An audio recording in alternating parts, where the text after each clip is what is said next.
Ora, vivam novamente, como devem ter percebido, acabou abruptamente a filmagem anterior porque a bateria finou-se, a bateria acabou. De qualquer modo já só havia pouco mais tempo de gravação, de maneira que vou ver se consigo terminar a apresentação com esta terceira parte. Tenho que me desculpar que eu tenho tendência para me alongar sempre um pouco. Estava a falar do inimigo público, do Enemy of the State, um filme de 132 minutos, de 1998, com uma excelente interpretação do Gene Hackman e do Will Smith também, um filme marcado por uma vertente tecnológica muito interessante,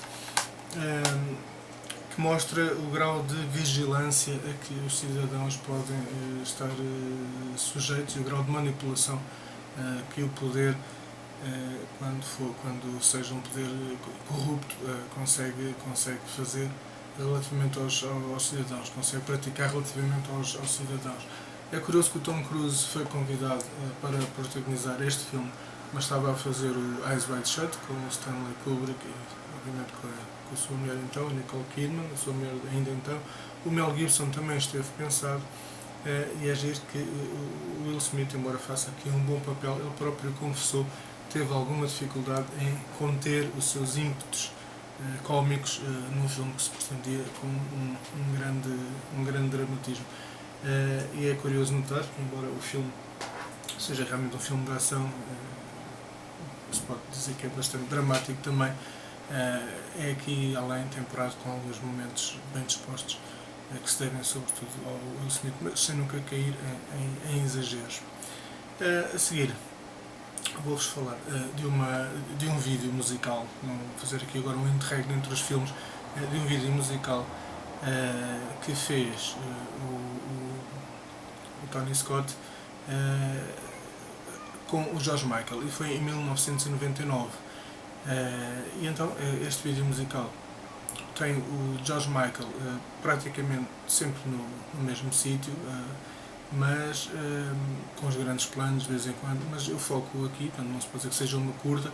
O Tony Scott também fez, como sabem, muitos trabalhos de publicidade, fez uma grande carreira na publicidade, teve também alguns episódios para séries de televisão, que eu não estou a focar aqui, portanto nesta apresentação eu estou a focar as 4 curtas que ele fez e os 16 filmes que ele fez. As curtas estão todas disponíveis no YouTube, eu aqui refiro os nomes e falo nelas, portanto facilmente as encontro, e os 16 filmes estou a mostrá-los todos. Eu resolvi falar em passando aqui deste One More Try, que é aquela canção muito conhecida do George Michael, porque a realização, embora seja algo estática, é um vídeo musical, portanto ele limita-se, digamos, a focar o George Michael a cantar e vai fazendo os planos, mas tem um jogo de sombras muito interessante que realça e dá de contexto a uma música que se pode considerar bastante triste. O que eu achei aqui giro, e foi por isso que eu resolvi falar nesta curta, foi que o tipo de sombras e de jogo de imagens me fez imediatamente lembrar o The Hangar, o primeiro filme de 1983 do Tony Scott, que foi o primeiro filme que eu apresentei aqui.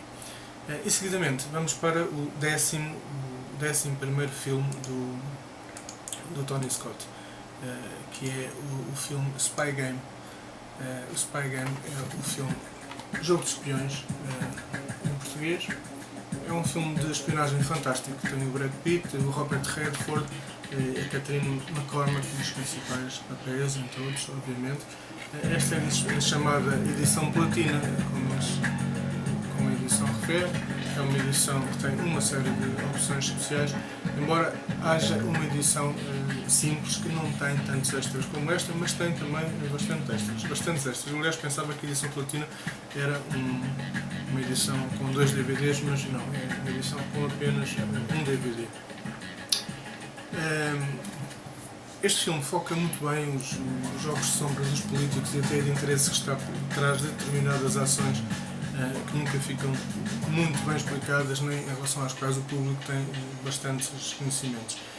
Digamos que o argumento gira à volta do recrutamento da personagem do Robert, da personagem interpretada pelo Brad Pitt, pelo Robert Redford, que é um operacional da CIA já com muitos anos de casa, que aliás está a preparar a reforma, e que, contrariamente àquilo que o próprio advogado acaba por criar uma relação de extrema amizade, quase paternal, diria eu, em relação à personagem do Brad Pitt. O Nathan Muir é a personagem interpretada pelo Robert Redford, Tom Bishop é a personagem interpretada pelo Brad Pitt. Então o Nathan está para entrar na reforma e percebe-se que o seu protégé foi preso na China e acusado de espionagem e tem em perigo real de execução a qualquer momento. De maneira que utiliza todos os seus conhecimentos, quer como operacional, quer conhecimentos a outros níveis, para tentar salvar a vida do Tom Bishop, enquanto se vão fazendo flashbacks, digamos, do processo de recrutamento e de algumas aventuras que passaram juntos. Há aqui uma excelente química entre o Robert Redford e o Brad Pitt. Eu confesso que não tenho muitos filmes com o Robert Redford, que não é um ator que em princípio me chama muito a atenção, mas fiquei admirado aqui. Ele faz um papel realmente muito bom, bastante credível, com um grande carisma e sobretudo com uma ligação, uma química bastante interessante com o Brad Pitt. Aliás, eles até penso que podem ser considerados parecidos em algumas coisas. Isto resulta realmente muito bem. Foi um ótimo cast, penso eu, do Tony Scott. Há aqui também o pormenor do romance, as dificuldades do desenvolvimento das relações sentimentais, do desenvolvimento de relações sentimentais em cenários de espionagem, de secretismo e de operações extremamente perigosas no terreno. O filme tem a particularidade também de ter sido dedicado pelo Tony Scott à mãe dele e do Ridley, a Elizabeth Jean Scott, que faleceu no mesmo ano deste filme, em 2001.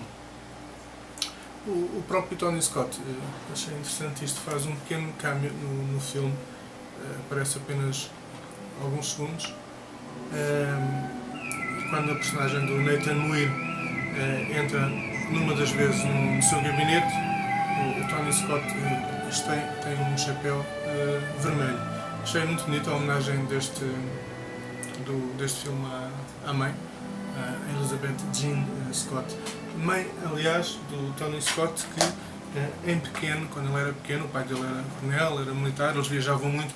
A mãe tinha muito gosto pelo cinema e ela própria levava digamos, o pequeno Tony ao cinema, ajudando, sendo ela a responsável, segundo o Tony Scott, pelo gosto precoce que ele adquiriu pela sétima arte. O Tony Scott era, aliás, bastante dotado para as artes. Eu gostava de fazer agora aqui um intervalozito, só para vos referir que estive a ver a segunda parte, a segunda apresentação, e me apercebi que, quando estou a falar do True Romance, há uma parte em que eu falo do personagem da Patricia Arquette como sendo Clarence. Não, penso que perceberam, o Christian Slater é o Clarence, a Patricia Arquette é a Alabama, ok? E referi também depois que o Chris Penn, o malogrado ator irmão de Sean Penn, além de entrar no Amor à Queima-Roupa, entrava também no filme do Tarantino, Pulp Fiction, mas não, obviamente eu estava a pensar no Cães Danados, no Reservoir Dogs. Aí é que ele entra, no filme de 92, depois entra então no True Romance, Amor à Queima-Roupa, no título brasileiro, em 93, e chegou também a participar naquele filme de que eu vos falei a propósito do Christian Slater. Tinha dito que gostava muito dele num filme intitulado Mobsters, não sei se recordam, um filme de 91, de um senhor chamado Michael Karbelnikov. Se puderem, vejam este filme. Entra também o Chris Penn, além do Richard Grieco, do Costas Mandylor, entre outros, o Chris Penn também obviamente. Posto isto, esta correção, vou-vos falar de uma outra curta, interromper agora aqui os filmes para vos falar de uma outra curta que o Tony fez, intitulada Beat the Devil. uma curta de 2002, tem apenas 9 minutos, é das coisas mais giras que eu tive a oportunidade de ver. Garanto-vos que foi uma surpresa absoluta. Tem atores como o Gary Oldman a fazer de diabo, um papel extraordinário para o Gary Oldman. Curiosamente aqui ele faz-me lembrar um pouco o Drexel, o pimp da Alabama no True Romance. E entra aquela personagem inacreditável com uma cara que acho que não é preciso... Aliás, ele fala pouco, basta a presença dele, o Danny Trejo, com aquela cara de mau que lhe é característica. Entra também o Clive Wilson, que faz de motorista, e entra ainda o James Brown no papel principal, e entra o Marilyn Manson himself.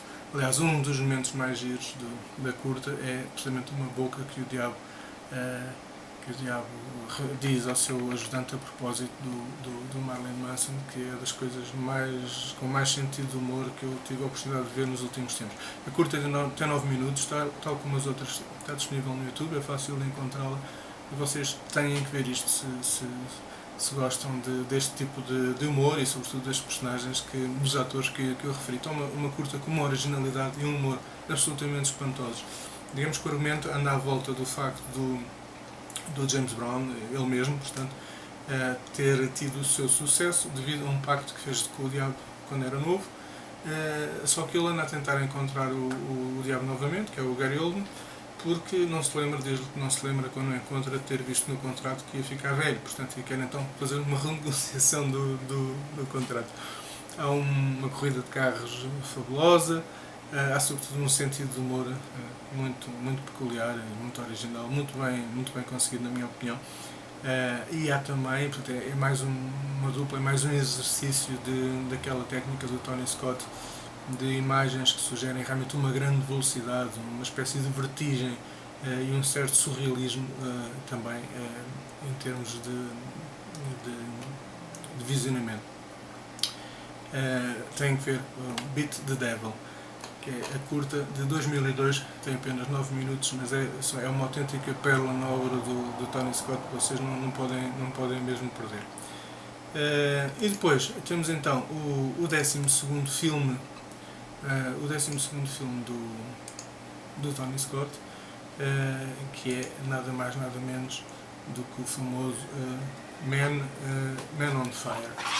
Man on Fire é um filme muito triste, e é um filme que eu hesitei em pôr ou não em lugar do Déjà Vu, naquele patamar dos 3 primeiros filmes.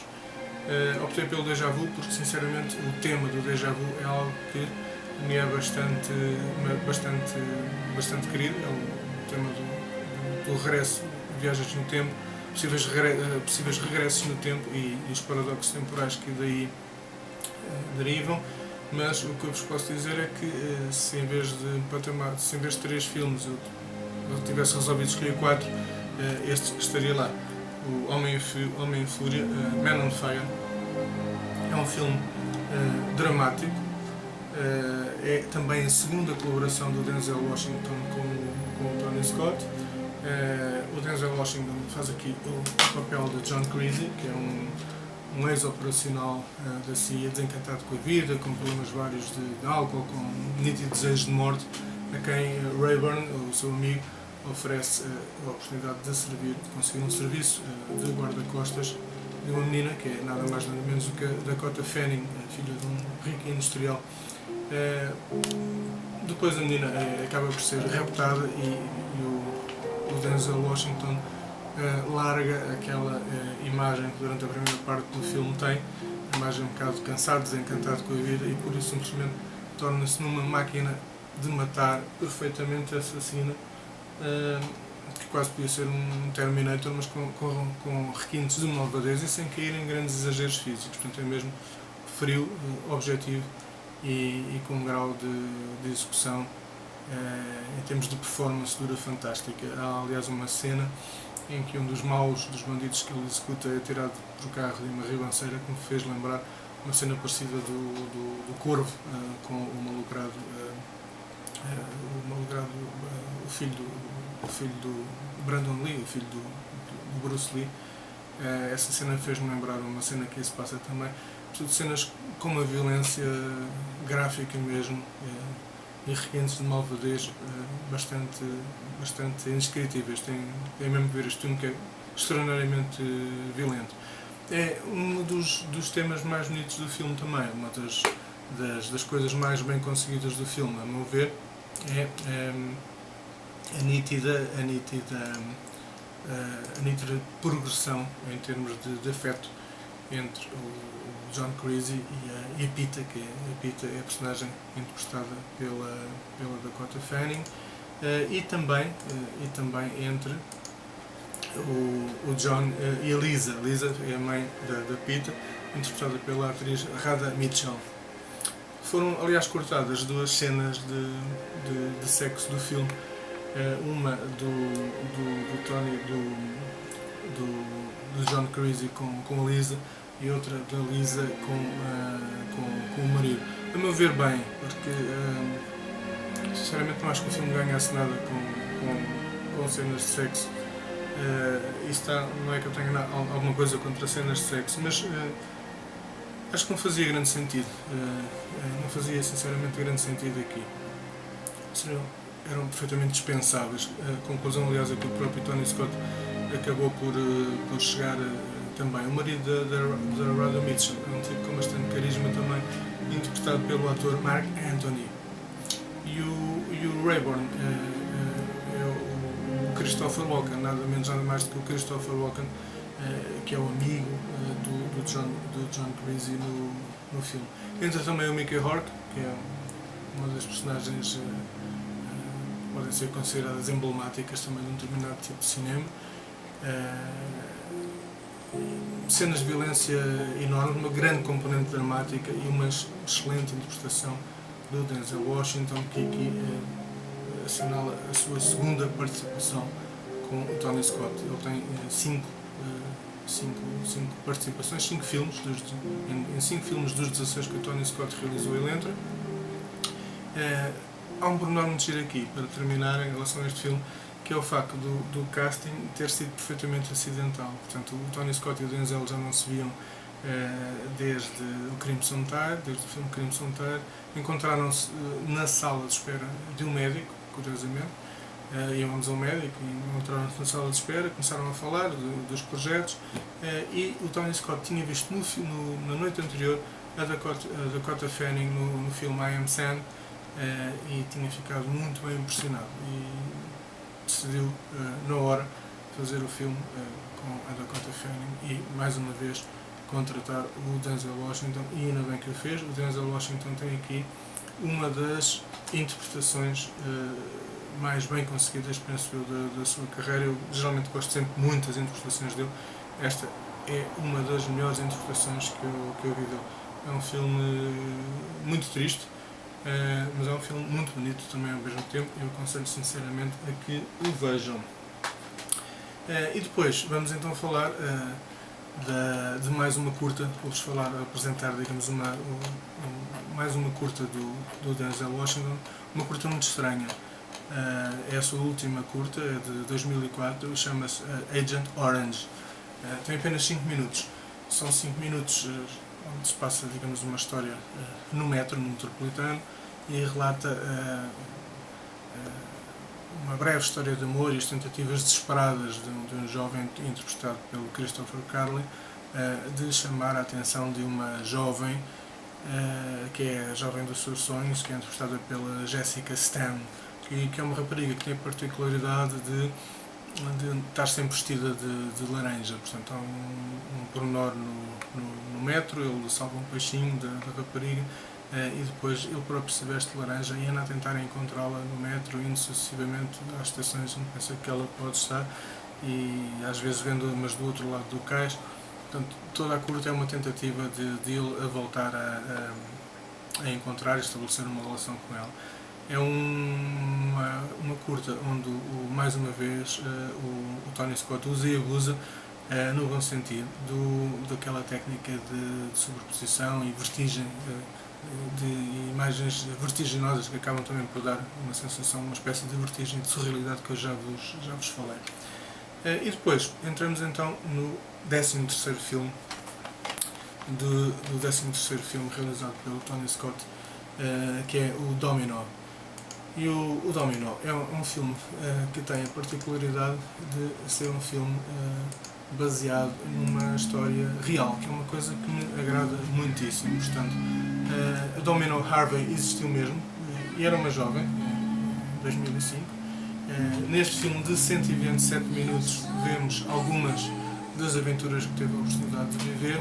Ela era filha do autor Lawrence Harvey, que fez um filme muito conhecido chamado O Candidato da Manchúria, e a Domino largou uma carreira de modelo prometedora para se tornar uma caçadora de prémios, porque não se sentia, digamos, realizada nem interessada no tipo de vida que se seria suposto ter.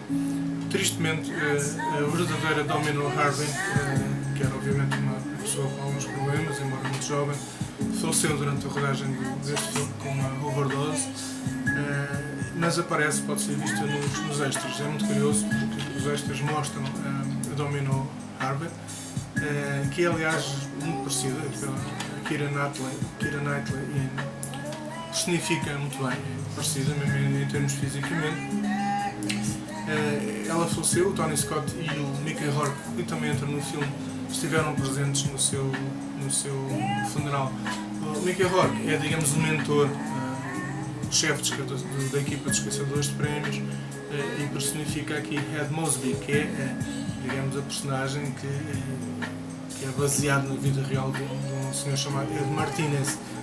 O casting é muito interessante, é a Keira Knightley, o Mickey Rourke, o Edgar Ramirez, que é um ator que faz aqui um papel fantástico de uma personagem chamada Choco, que é completamente louco, louco, ponto, e louco também pela Domino. É muito giro ver a progressão e o relacionamento entre eles, primeiro marcado por alguma timidez. Entra o Delroy Lindo, que faz sempre um ator bastante carismático também. Entra a Monique, entra uma miúda muito gira chamada Mena Suvari. Entra a Jacqueline Bisset, já tem uma proveta idade, mas continua uma mulher muito interessante. Entra a Lucy Liu, entra o Christopher Walken, que dá sempre proporciona sempre uma grande qualidade com a sua presença em todas as cenas que entra, como penso que concordarão em qualquer filme. E chama a vossa atenção para uma atriz chamada Dale Dickey, que interpreta aqui uma personagem que é das coisas mais bem conseguidas, a personagem dela que eu tive a oportunidade de ver nos últimos tempos, que é Edna Fender. Vocês, quando virem o filme, reparem na Edna Fender, que é uma mãe completamente alucinada.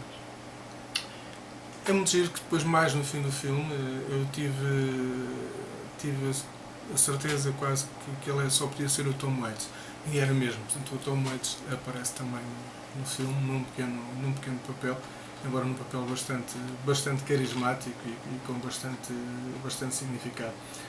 Curiosamente, a Jacqueline Bisset, que faz de mãe da Domino no filme, foi mesmo colega quando trabalhava como modelo na agência de modelos, onde trabalhava também a Paula Stone, que era a verdadeira mãe da verdadeira Domino Harvey. Achei bastante engraçado este pormenor. O Tony Scott resolveu contratar a Keira Knightley depois de ver a prestação dela na Maldição do Pérola Negra, portanto na trilogia dos Piratas das Caraíbas. A Sharon Stone esteve indicada para fazer a Domino, embora eu pense que, pronto, com todo o respeito pela Sharon Stone e pela beleza dela, em 2005 penso que a Sharon Stone já não teria idade para fazer, pelo menos de maneira natural, a Domino, que é muito jovem. Basicamente, a história e o argumento do filme relata algumas das aventuras que a verdadeira Domino Harvey viveu durante toda a sua vida. Portanto, há um assalto a um carro blindado onde é roubado muito dinheiro, há um rapto de filhos de um mafioso, e depois há o FBI que anda atrás dos mafiosos, e ainda uma estação de televisão que resolve fazer um reality show desta equipa de caçadores de prémios, e tudo isto dá uma confusão absolutamente inacreditável e que resulta num filme de muita ação, tocante, porque sabemos que estamos a ver um filme baseado em acontecimentos reais, e comovente também porque vemos a verdadeira Domino Harvey, que estava esperançada, digamos, que este filme servisse de algum modo para ajudar naquilo que seria o relançamento que ela pretendia fazer da sua vida. Ela não só com problemas e acabou, infelizmente, por falecer durante as filmagens, embora estivesse a gostar imenso do filme. Ela estava entusiasmadíssima com o projeto. Há aqui um pormenor que eu achei muito bonito. Há um peixinho dourado que faz parte do imaginário da Domino Harvey, que aparece recorrentemente no filme, aparece algumas vezes. Este peixinho dourado foi um pormenor que o Tony Scott deve-se ao facto do Tony Scott ter ficado comovido, impressionado, porque durante a rodagem do Man on Fire, a Dakota Fanning ficou muito triste porque o peixinho dourado dela tinha morrido. Então, digamos que o Tony Scott ficou impressionado, ficou tocado pelo desgosto da Dakota Fanning e resolveu honrar a memória do peixinho neste filme que fez. É um filme muito bonito e muito triste também. Este filme tem a particularidade de ter uma fotografia que usa e abusa do amarelo. Eu gosto de tons dourados e gosto de tons quentes, mas aqui é mais para o amarelo elétrico às vezes. Acaba por ser um pouco cansativo, não percebi bem qual foi o porquê dessa opção do Tony Scott, mas é um filme que é marcadamente amarelo, portanto o sol está sempre presente, e é um filme com um brilho e uma luminosidade que às vezes acabam por ferir a vista. Grandes interpretações, bons momentos de humor, grandes momentos de violência também. É um filme tocante, comovente e também divertido. Domino, do Tony Scott, o seu 13º filme.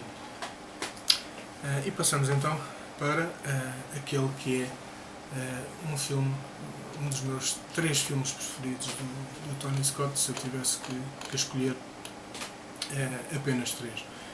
Esta é a edição especial do Déjà Vu, é o 14º filme do Tony Scott, feito em 2006, tem 126 minutos e marca a 3ª colaboração do Denzel Washington com o Tony Scott. É passado em New Orleans, após a devastação causada pela Katrina, e tem uma atriz que me fascinou imenso, Paula Patton, que é uma atriz belíssima, portanto, afro-americana, muito bonita esta atriz, com um grande carisma, extraordinariamente simpática. É fácil apaixonarmos por ela, em termos físicos, pelo menos, e é o que acontece à personagem, aliás, interpretada pelo Denzel Washington, o Doug Carlin. Aqui o que se passa é que um agente retorna no tempo para tentar evitar um crime de grandes proporções, um crime público, e ao mesmo tempo envolvido nesse crime, no contexto desse crime, um assassinato de uma jovem, precisamente a Claire, que é a Paula Paxton, por quem acaba por se apaixonar. Entra o Jim Caviezel num papel extraordinariamente convincente, muito bom papel. Entra também o Val Kilmer, que está extremamente gordo aqui, está muito diferente da imagem que durante muito tempo conhecemos dele. E há aqui um pormenor muito giro do Denzel com o Jim Caviezel. Há uma perseguição de carro e às tantas eles ficam frente a frente. E o Denzel exclama no filme Jesus. E depois o Tony Scott conta porquê? Porque o filme tem uns extras fantásticos. Este filme, uma das recomendações que eu faço é que vejam os extras, se gostam do tema, se gostam do filme.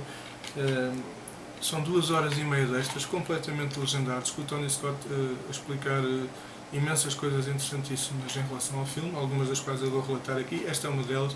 Portanto, quando houve o pré-visionamento do filme, antes dele ser lançado, o Tony referiu que as pessoas na sala, quando ouviram o Denzel dizer Jesus, quando olhou para o Jim Caviezel, desataram-se todas a rir. Isto porquê? Porque o Jim Caviezel tinha acabado de fazer a Paixão de Jesus Cristo, do Mel Gibson, onde interpreta Jesus. E Tony Scott achou então por bem retirar isso essa cena, essa deixa do Denzel Washington do filme, porque o filme o momento estava longe de ser cómico, não era isso que se pretendia. Há uma excelente química entre o Denzel Washington e a Paula Paxton, nitidamente. Acreditamos mesmo que eles estão a gostar um do outro. Entra também aqui a Elle Fanning, que é a irmã também muito bonita da Dakota Fanning, que também está a fazer um início de carreira fantástico. O tema sempre me fascinou, este tema das viagens no tempo, da possibilidade de regressar ao passado. Aqui entre nós eu ando a tentar voltar já há uns tempos também, mas é um tema que sempre me fascinou. Portanto, adoro tudo o que seja possibilidade de viagens temporais por diversas razões. É uma coisa que me fascina em termos tecnológicos, em termos de ficção científica, e houve um cuidado especial do Tony Scott em não deixar que as coisas fugissem demasiado de uma determinada credibilidade que ele pretende e consegue em termos científicos. Aliás, ele tem conselheiros, que não fugisse disso demasiado para a ficção científica. Portanto, eu acho que está extraordinariamente credível, está credível QB, pelo menos. Ele teve conselheiros específicos para isso. Ele queria fazer um filme tecnológico, não um filme de ficção científica, e penso que o conseguiu inteiramente. E conseguiu aliar o melhor de vários mundos. Resultou uma série de paradoxos do facto do Denzel Washington, o Doug Carlin, voltar no tempo para tentar evitar todos aqueles crimes. O final é das coisas mais fantásticas que eu tenho tido a oportunidade de ver em filmes deste género, com esta temática. Está muito, muito, muito bonito, muito bem pensado, muito bem concebido. E depois tem aqui uma série de, nos extras, dizem, o Tony conta uma série de coisas giras. Por exemplo, não há aqui CGIs, tudo o que aqui está feito foram explosões a sério, com atores a sério, com duplos. Há uma explosão brutal de um ferry em que nós pensamos, a primeira vez que vi o filme, acreditei piamente que o ferry tinha sido destruído, uma explosão enorme, um incêndio enorme.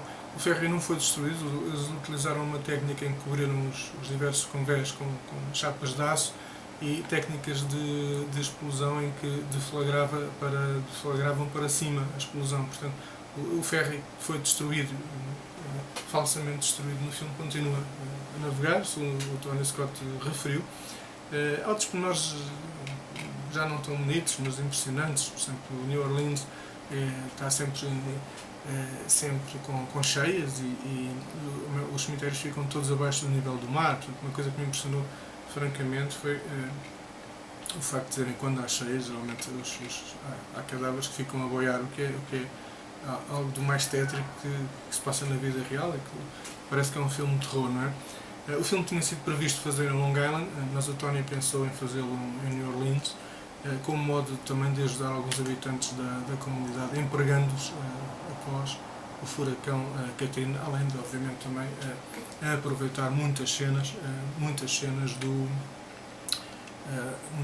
causadas pela devastação do furacão Katrina. Este é um dos melhores filmes do Tony Scott para mim.